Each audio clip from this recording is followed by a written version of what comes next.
এখানে আমরা লক্ষ্য করি যে বালুকুল ইসলামিয়া দাখিল মাদ্রাসায় যিনি প্রিন্সিপাল মহোদয় আছেন তিনি এখানে একটি রাজনৈতিক দলের সমাবেশে অংশগ্রহণ করেছেন এবং এখানে অ্যারেঞ্জ করেছেন। সেটার মধ্যে আমরা গ্রামবাসী বা আমজনতা সেটা আমাদের কাছে গণ্য। তো আপনারা আসছেন, প্রশাসন আসছে, প্রেসিডেন্ট মহোদয় আসছে, তিনি এসে বিষয়টা স্পটে এসে দেখে শুনে তিনি একটা রায় করে গেছেন। আমরা গ্রামবাসী এই রায়ে ইসলাম মহোদয়ের প্রতি আমরা খুবই সন্তুষ্ট। সংগঠনের একটি সভা হচ্ছে বলে আমরা একটি সোর্স থেকে জানতে পারি এবং সেই সংবাদের প্রেক্ষিতে আমরা আজকে এখানে তৎক্ষণাৎ আসি এবং ঘটনাস্থলে আমরা এর সত্যতা পাই। এর প্রেক্ষিতে আমরা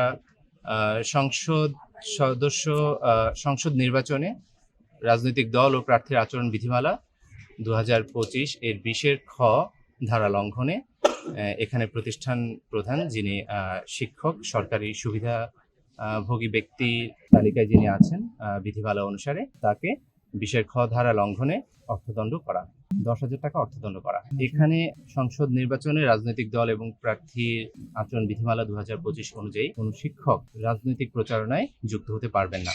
এখানে আমরা লক্ষ্য করি যে বালুকুল ইসলামিয়া দাখিল মাদ্রাসায় যিনি প্রিন্সিপাল মহোদয় আছেন তিনি এখানে একটি রাজনৈতিক দলের সমাবেশে অংশগ্রহণ করেছেন এবং এখানে অ্যারেঞ্জ করেছেন সমাবেশটি।